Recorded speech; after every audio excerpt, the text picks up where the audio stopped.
জুলাই সনদ যেভাবে তৈরি করা হয়েছে একটা পার্ট, আর স্বাক্ষর যেভাবে করা হয়েছে আর একটা পার্ট, এখানে বেশ কিছু যাকে বলা হয় প্রসঙ্গ বাদ গিয়েছে, আমরা ওই সময় দেখেছি বা একটু গুজামিলের মতো মনে হয়েছে কিনা আপনার কাছে? তারপরেও এই অনুষ্ঠানটা বিএনপি চালিয়ে নিয়েছে, অর্থাৎ তার ইচ্ছা করলে ওই দিন বলতে পারতো যে না, আমাদের যেভাবে স্বাক্ষর হয়েছে জুলাই সনদ ওইভাবে তো প্রিন্টেড হয়নি আজকের ঘোষণাপত্রে।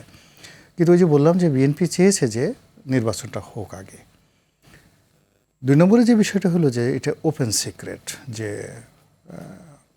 জামাত এবং এনসিপি তারা গত 17টি মাস ধরে একটা স্বপ্নের মধ্যে ছিল যে যেহেতু আমরা ক্ষমতায় আছি, আগামীতে আমরাই রাষ্ট্র ক্ষমতা চালাবো।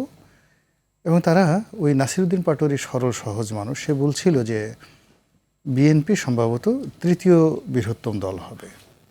মানে তাদের ধারণা ছিল, তারা সিদ্ধান্ত নিতে পারেনি, এই কারণেই তাদের আসলে যদি এই বিষয়টা আগে সিদ্ধান্ত নিতে পারতো, মানে তারা এই গত 17 মাস যাবৎ তারা সিদ্ধান্ত নিতে পারেনি সরকারি দল হবে কি জামাত না এনসিপি। তো এই দুটো সিদ্ধান্ত নিতে পারেনি, কিন্তু তারা মনে করেছে যে আইদার জামাত সরকার গঠন করবে, সেকেন্ড লার্জেস্ট পার্টি হবে এনসিপি, বিএনপি হবে 3rd লার্জেস্ট পার্টি, অথবা এনসিপি নাহিদ ইসলাম পর্যবেক্ষণ না মজা করছে, তারা বলেছে এই কথাগুলো বলেছে। আচ্ছা, এনসিপির নাসিরউদ্দিন পাটোয়ারি থেকে সবাই কথা বলেছে এবং বিএনপিকে তারা প্রথমে 100 সিট দিয়েছিল, পরে সেটাকে নামিয়ে 50 সিটে নিয়ে এসেছিল, 40 থেকে 50 সিট দেবে। এটা তো ওপেন সিক্রেট। আমার ইংরেজি মানে একটা শব্দ আছে ইংরেজিতে ম্যান্স রিয়া, একটা ম্যান্স রিয়া শব্দ আছে, এটা লয়ের ভাষা। আপনি যখন আপনার একটা চেয়ারে বসে, ওই চেয়ারে বসে আপনি আপনার সুপিরিয়র সম্পর্কে মনে করবেন যে এ উপযুক্ত নয়, বা ওই চেয়ারটিতে আসলে আমারই বসা উচিত ছিল, প্রকৃতিগতভাবে যে কোনো দুর্ঘটনাবশত ও বসছে, এখন ওকে টেনে নামানোটা হলো আমার দায়িত্ব কর্তব্য।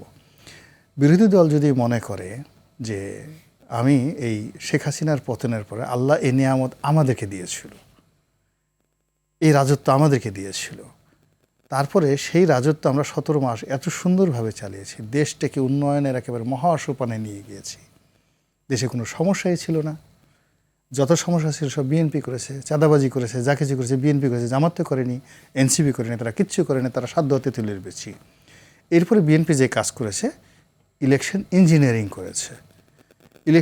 করেছে, এই ডক্টর মোহাম্মদ ইউনূসের সাথে মিলেমিশে। এটা তো এখন তারা বিশ্বাস করছে এবং বলছে।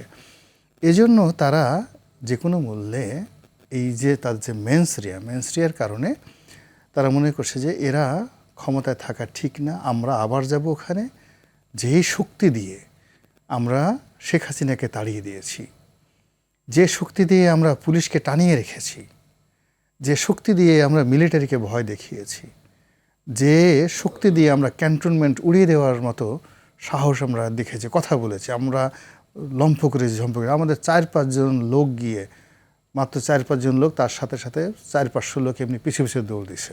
আমাদের দেশে তো একটা অবস্থা কি, আপনি এমনি একা দৌড় দেন মিস্টার ইলিয়াস, আপনি দৌড় দেওয়ার সাথে সাথে দেখবেন পিছনে 4-5 জন লোক এমনি আপনাকে ফলো করছে। আবার ওই 4-5 জন কারণ বাজারে আপনি একদিন ট্রাই করে দেখেন, হ্যাঁ, ওর পিছনে দেখেন 100 জন লোক দৌড় দিচ্ছে। আপনি এখান থেকে আপনি যে জিজ্ঞেস করে বলতে পারবেন কেন দৌড় দিল, কেন দৌড়াচ্ছেন, অর্থাৎ আপনি আরটিভি ভবন থেকে দৌড় শুরু করেন এবং আপনি ডেইলি স্টার পর্যন্ত যান, দেখবেন যে মুহূর্তের মধ্যে 1000 লোক আপনার পিছনে দৌড়। ও মাশাআল্লাহ, লোকের অভাব নেই আর কি আমাদের রাস্তাঘাটে যে পরিমাণ মানুষ থাকে। সবাই যদি জিজ্ঞাসা করে দৌড়ান কেন, বলে ভাই পরে বলবো, আগে দৌড়েই আগে let me finish my running course. তো এই হলো আমাদের দেশের একটা স্বাভাবিক একটা অবস্থা।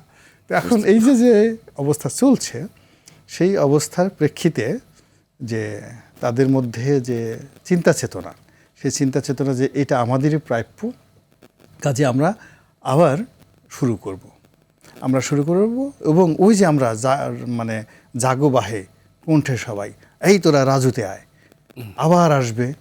মানে হয় না, অনেক আপনজন মরে গেলে, ছেলে মেয়ে মরে গেছে, কবরের কাছে গিয়ে বাপ মা বসে থাকে, মনে করে আজকে বুঝি ছেলেটা বের হয়ে আসবে। এখন ধরেন যারা মন্ত্রী হয়েছে, নাহিদের কথা চিন্তা করুন, উনি তো মন্ত্রী হয়েছেন, মাহফুজ মন্ত্রী হয়েছেন, তারা শুধু বারবার যায় সালাউদ্দিন সাহেবের দিকে তাকায়। আমি যে চেয়ারে বসতাম ওরকম একটা চেয়ারে সে বসে, আমার গাড়িতে পতাকা ছিল, সেই পতাকা তার গাড়িতে, কতক্ষণ সহ্য করা যায়, তারা যে এখনো পাগল হয়ে যায় নাই, এটা তো একটা বিরাট ব্যাপার।